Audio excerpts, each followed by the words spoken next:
स्वस्थाय शश्वदुपबृंहितपूर्णबोधव्यापादितात्मतमसे हरये नमस्ते। जयोरुगाय भगवन्नुरुक्रमनमोऽस्तु ते। नमो ब्रह्मण्यदेवाय त्रिगुणाय नमो नमः।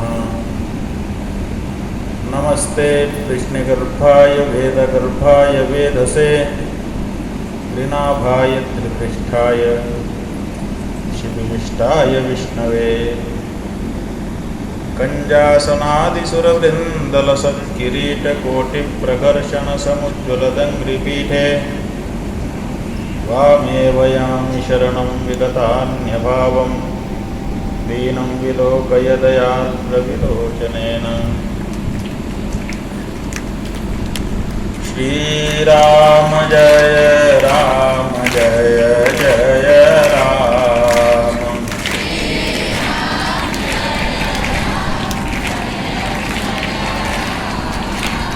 श्रीराम जय राम जय जय राम।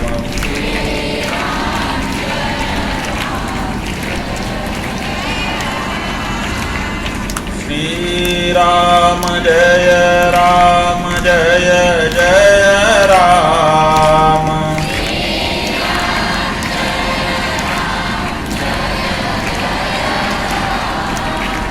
श्रीराम जय राम जय जय राम।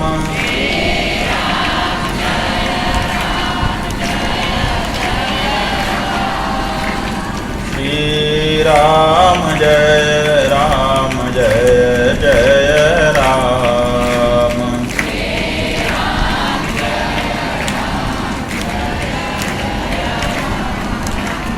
श्रीराम जय राम जय जय राम।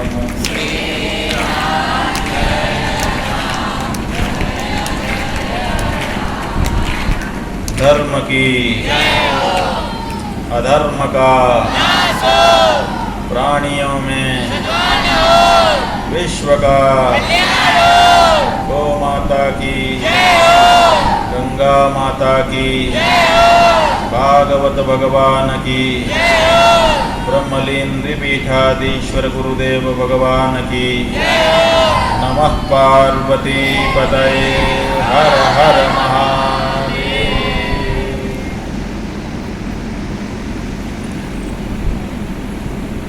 विद्यमान दंडी स्वामी अम्बरीशानंद जी महाराज, हमारे ज्योतिषपीठ पंडित आचार्य रविशंकर द्विवेदी शास्त्री जी, ज्योतिषपीठ शास्त्री आचार्य राजेंद्र प्रसाद द्विवेदी जी,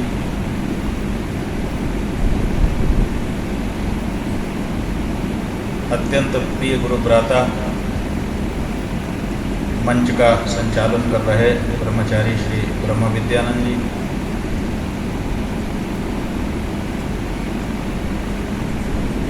सिवनी जो हम लोगों का आदरणीय जिला है, महाराज श्री का आविर्भाव स्थल है, वहाँ से पधारे डॉक्टर शांत कुमार उपाध्याय जी, समुपस्थित विद्वज्जन, आज के कथा यजमान श्री गोविंद प्रसाद जी, श्रीमती शोभा जी, कलचुरी समाज नरसिंहपुर जिला के सम्मानित सदस्यगण, समुपस्थित सुधी श्रोतृवृंद, आदरणीय मातृशक्ति। तप्यन्ते लोकतापेन साधव प्रायशो जनाः परमाराधनं तद्धि पुरुषस्याखिलात्मनः। भगवान की आराधना जाने कितने तरीकों से की जाती है। एक तरीका तो यही है कि मंदिर बना लें, उसमें भगवान की प्रतिष्ठा करवाएं और उसमें भगवान की आरती करें, पूजा करें, परिक्रमा करें, प्रणाम करें। दूसरा तरीका ये है घर में ही छोटा मंदिर बना के उसी में यथासंभव आराधना करें। कोई कई कहते हैं नहीं, भगवान को बुलाना ठीक नहीं है, भगवान के यहाँ तो खुद जाना चाहिए। हम कैसे उनको अपने घर में बुला लें? हम कैसे उनको किसी मंदिर में बुला के बैठा दें कि यहीं बैठो? वो तो जहाँ बैठे हैं स्वयं हम वहाँ जाएंगे। तो फिर कुछ लोग निकल पड़ते हैं, कहाँ जा रहे हो? कहते हैं हम तो भगवान के पास जा रहे हैं। तो कोई बद्रीनाथ चला जा रहा है, कोई केदारनाथ चला जा रहा है, कोई जगन्नाथ जी चला जा रहा है, और जाने कितने द्वारका धाम जा रहे हैं। ये भगवान नहीं विराजमान है, इसलिए हम वहीं जाएंगे। 12 स्थानों पर ज्योतिर्लिंग प्रकट हुए हैं, हम वहाँ की यात्रा करेंगे। कोई शक्ति माता के भक्त कहते हैं 51 शक्तिपीठ बन गए। जहाँ जहाँ भगवती के श्रीअंग गिरे हैं वहाँ पर भगवत्ता है, तो हम वहाँ जा कर के दर्शन करेंगे। बुलाएं कैसे? हम खुद जाएंगे, तो जा कर के वहाँ दर्शन करके आते हैं।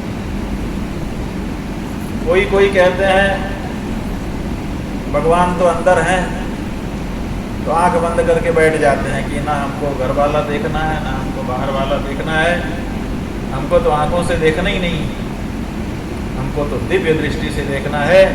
इसलिए ये जो आंखें हैं जो संसार को देखती हैं, इनको हम बंद करते हैं और अंदर जो परमात्मा है उसका दर्शन करते हैं। और कोई कहते हैं कि भैया भगवान ने आंखें दी हैं, बंद क्यों करना, देखने के लिए तो दी हैं। आप कहते हैं हाँ देखने के लिए दी हैं, लेकिन इससे तो संसार दिखता है। तो कहते हैं ये आपकी मर्जी, आप मत देखो संसार। भगवान ने यह भी तो बताया है, अथमाम सर्वभूतेषु भूतात्मानं कृतालयम् अर्हे दानमानाभ्याम मैत्र्या भिन्नेन चक्षुषा। भगवान तो ये भी कह रहे हैं कि मैं हर हृदय में विद्यमान हूँ।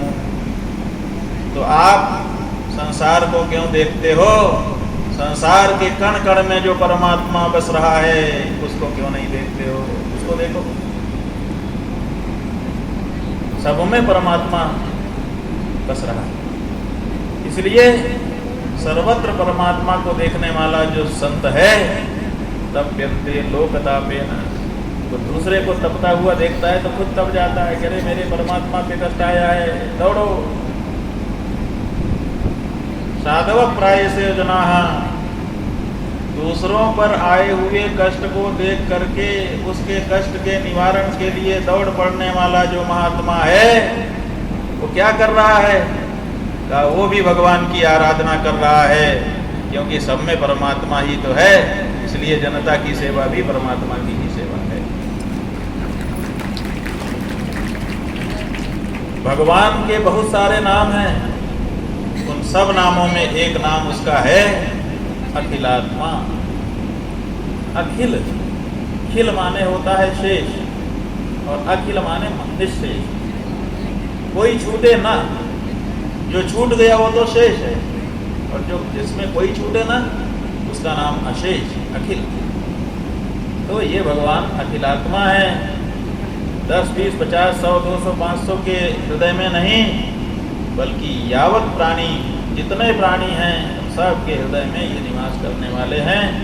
इसलिए जन सेवा भी जनार्दन की ही सेवा है।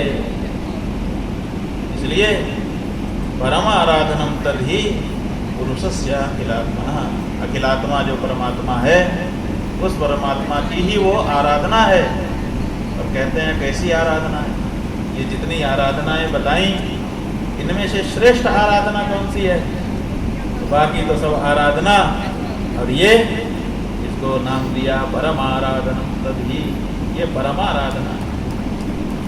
इसलिए पत्थर की मूर्ति में भगवान की प्रतिष्ठा करके पूजा करना और चलती फिरती मूर्ति में भगवान को देख करके उसकी सहायता करना, दोनों में से श्रेष्ठ परमात्मा की उपासना तो सब है, लेकिन ये वाली जो है ये श्रेष्ठ उपासना है। इसलिए परमाराधनम तद्धि पुरुषस्याखिलात्मनः, इसलिए सेवा का जो धर्म है वो सब बड़ा ही ऊंचा है और सब लोग उसको नहीं समझ सकते। और इसीलिए भगवान शिव ने क्या किया, तो सारा संसार हलाहल विष से जल रहा था, तो उस विष का पान करके उन्होंने सबकी रक्षा कर दी, सबका आराधन किया।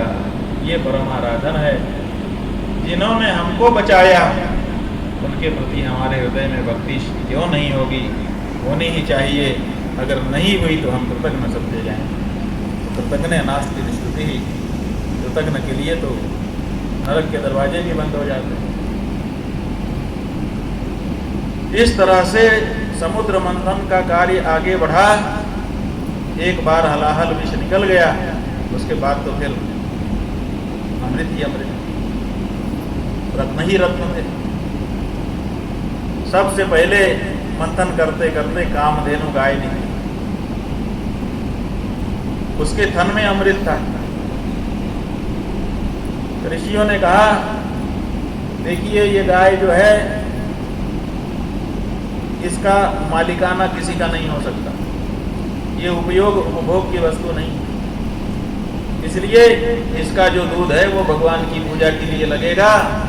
इसलिए हमारे जिम्मे गाय को करो, हम गाय की सेवा करेंगे और जो गव्य प्राप्त होगा उस गव्य से भगवान की आराधना करेंगे, यज्ञ में आहुति देंगे, इसी के द्वारा मिले हुए घी से भगवान की का अभिषेक करेंगे, इसी के द्वारा मिले हुए दूध से।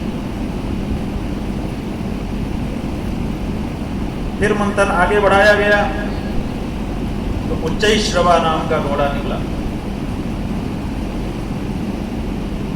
भगवान ने पहले ही बता दिया था कि देखो घोड़ा निकलेगा, इंद्र तुम इच्छा मत करना। इंद्र शांत रहे। बलि ने कहा कि ये हमको मिलना चाहिए, मिल गया, उनको दे दिया गया। फिर ऐरावत हाथी निकला जिसके 4 दांत थे, चतुर्दंत, बहुत दिव्य ऐरावत हाथी, वो इंद्र को दे दिया गया क्योंकि बंटवारा हो रहा था एक के बाद एक। तो एक जब दानवों को मिल गई चीज तो एक देवताओं को मिलनी। उसके बाद कौस्तुभ मणि निकला। भगवान ने कहा कि लाओ आप लोग झगड़ो मत, इसको हम धारण करेंगे, हमारे पास भी तो कोई चिन्ह होना चाहिए। तो लोगों ने कहा हाँ आपका हक बनता है। जब हम मंदराचल को उठा करके ला रहे थे उस समय मंदराचल टेढ़ा होकर के हमारे ऊपर गिर गया था। हमें से जाने कितने मर चुके थे। आप ना आते और अपनी कृपा दृष्टि से आप ना देखते तो हम जी नहीं सकते थे। आपने हमको जीवन दान दिया है, इसलिए ये स्वीकार करिए। तो वो जो कौस्तुभ मणि था वो भगवान के हृदय देश में शोभायमान हो गया। कल्प वृक्ष निकला, देवताओं ने स्वीकार कर लिया सामूहिक रूप से। अप्सराएं निकली, वो देवताओं के जिम्मे चली गईं। और उसके बाद एक ऐसी अनिंद्य सुंदरी स्त्री शक्ति निकलती हुई दिखाई दी। सब के सब मोहित हो गए। क्या सौंदर्य है, क्या माधुर्य है, क्या औदार्य है, कैसा यौवन है, कैसा रूप रंग, जितनी महिमा कहो कम। महिमान्विता ये लक्ष्मी जी। लक्ष्मी जी जो प्रकट हो गई तो सब के सब उनकी ओर देखने लगे। सबके मन में कहीं न कहीं इच्छा जाग गई, ये हमको मिले तो अच्छा। आज भी सबके मन में इनके लिए इच्छा होती है। कौन नहीं चाहता कि लक्ष्मी हमको मिल जाए। साधु हो जाने पर भी कहते हैं मिल जाती तो हम एक मंदिर बनवा देते। अच्छे ही के लिए इच्छा है, लेकिन इच्छा तो हो जाती है, क्या जरूरत मंदिर बनवाने की, लेकिन वो लक्ष्मी के लिए इच्छा है। लक्ष्मी जी जब निकली, कोई ऐसा नहीं था जिसके मन में लक्ष्मी जी को पाने की इच्छा ना हो गई हो। इंद्र तो दौड़े, जा करके एक सिंहासन लेकर के आ गए, एक मंच पर उसको लगा दिया कि हम इनको यहाँ बैठाएंगे तो इनका ध्यान हमारी ओर जाएगा कि इसके पास सिंहासन है, सिंहासन वाला है, राजा है ये, तो फिर हमको वरण कर लेंगे। दौड़ करके सिंहासन ले आए। नदियां आ गई, कलश में जल लेकर के अपना अपना पवित्र जल। पृथ्वी आ गई औषधियों को लेकर के, गौएं पंचगव्य लेकर के आई, थोड़ा सा खिसक और थोड़ा सा खिसक बसंत ऋतु को आगे करके सब ऋतुएं आ गई। कोई कोई फल, कोई कोई फूल, अपनी अपनी ऋतु का फल, ऋतु का फूल, वो सब भगवती को समर्पित किया। ऋषि आ गए, मंत्र बोलने लगे। ऋषयो मंत्र दृष्टारा, उनको मंत्र आता है, तो बड़े राग से मंत्र बोलने लगे कि कहीं हमारे राग से हमारा वरण कर लें। ये लोग अच्छा बोलते हैं, मन अच्छा रहेगा, सुनते रहेंगे हम बैठ कर। गंधर्वों ने देखा कि ऋषि जाकर के वेद मंत्र का पाठ कर रहे हैं स्वर के सहित। का इनका जो स्वर है वो पूरा नहीं है, केवल षट स्वर गाते हैं, हम तो सातों पे 7 स्वर गाते हैं। तो वो अपनी अपनी वीणा आदि लेकर के आ गए और वो सुंदर सुंदर रागों में गाना गाने लगे कि हमारे राग से आकर्षित हो जाए। अप्सराओं ने सोचा कि हमारी इज्जत कम है, अगर ये हमारे साथ आ जाएं तो हम लोगों की कदर बढ़ जाएगी, इसलिए वो आकर के नाचने लगी। देवी ने देखा क्या करें, हाथ में कमल लेकर के प्रकट हुई थी, जा करके इंद्र के द्वारा बिछाए गए आसन पर बैठ गई और भेंट लेकर के जो लोग आ रहे थे उसको ग्रहण करने लगी। समुद्र पीताम्बर लेकर के आया, वरुण वैजयंती की न कुमलाने वाली अम्लान माला लेकर के आया, विश्वकर्मा तरह तरह के गहने थाल में सजा करके लेकर के आ गए, सरस्वती देवी मोतियों का हार लेके आ गई, ब्रह्मा जी कमल लेके आए, नाग कुंडल लेकर के आ गए।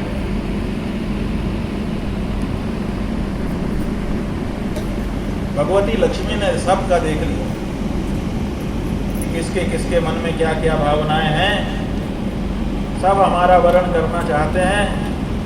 तो उन्होंने कमल की माला अपने हाथों में ली और ले करके खड़ी हो गई और ऐसे पकड़ लिया, माने जैसे अब गले में माला डालने जा रही है। अब तो सब उत्सुक हो गए कि बिल्कुल सही समय है, ये वरण करने के लिए ही आ रही है। तो सब आगे बढ़ने के लिए उत्सुक हुए। किसी ने कहा भाई ऐसे मत करो, लाइन से खड़े हो जाओ। तो सब लोग लाइन में खड़े हो गए, एक के बाद एक। लक्ष्मी जी चली जा रही हैं, माला हाथ में लिए हुए हैं, जैसे स्वयंवर हो रहा हो। लक्ष्मी जी ने सोचा क्या करें, तो तपस्वी लोग सबसे आगे खड़े थे। कहा ये लोग तपस्वी हैं, इनका वरण कर लें। तभी उनके अंतर्मन ने कहा कि वरण करने में तो कोई हर्ज नहीं है, तपस्वी हैं, पवित्र लोग हैं, लेकिन क्रोधी बहुत होते हैं। थोड़ा सा अपराध हुआ कि शाप, अगर थोड़ी सी आवाज भी आ गई, ध्यान लगाने बैठे हैं और अपने लोग जा रहे हैं, असावधानी हो गई, पैर किसी बर्तन में लग गया और खट से आवाज हुई और इनका ध्यान टूटा और समझ लो कि शाप में लग जाएगा। तो रोज रोज शाप कहाँ तक चलेगा, तो जिंदगी मुश्किल हो जाएगी, इसलिए वहां से आगे बढ़ गई। तपस्वियों को लक्ष्मी जी ने नहीं चुना। ज्ञानी खड़े थे, ज्ञान से बढ़िया कुछ है? गीता जी में भगवान ने स्वयं कहा है, नहीं ज्ञान है न सदृशम पवित्र में विद्यते। संसार में ज्ञान से पवित्र दूसरी कोई वस्तु नहीं है। लक्ष्मी जी आकर्षित नहीं, यहाँ ये ठीक है, पवित्र अंतःकरण वाले लोग हैं, ज्ञानी हैं, इनके सारे कर्म इनके ज्ञान की अग्नि में भस्म हो चुके हैं, कोई भोगदंड भी नहीं है इनका, इसलिए ये एकदम सही रहेंगे। लेकिन जब आगे बढ़ी, माला डालने का विचार आया, वैसे ही अंदर से आवाज आई, अरे लक्ष्मी सोच विचार लो, ये जो ज्ञानी होते हैं ना, ये अनासक्त होते हैं, इनके मन में किसी के लिए भाव नहीं होता है, ये आत्मा राम होते हैं, अपने में ही रमण करते रहते हैं। तो आप इनका वर्ण कर लेंगी और उसके बाद पता चला कोई जुड़ाव ही नहीं, कोई लगाव ही नहीं, तो जिंदगी मुश्किल हो जाएगी। जिसके साथ पूरा जीवन जीना है उससे कुछ भाव तो मिले, लगाव तो हो। इसलिए ये अनासक्त होने के कारण इनके साथ गृहस्थी बसाना ठीक नहीं है। तो देवी जी वहां से पिछल पड़ी, ज्ञानी भी छूट गए, लक्ष्मी जी ने ज्ञानियों का भी वर्ण नहीं छूटा। कुछ और बड़े बड़े लोग खड़े थे,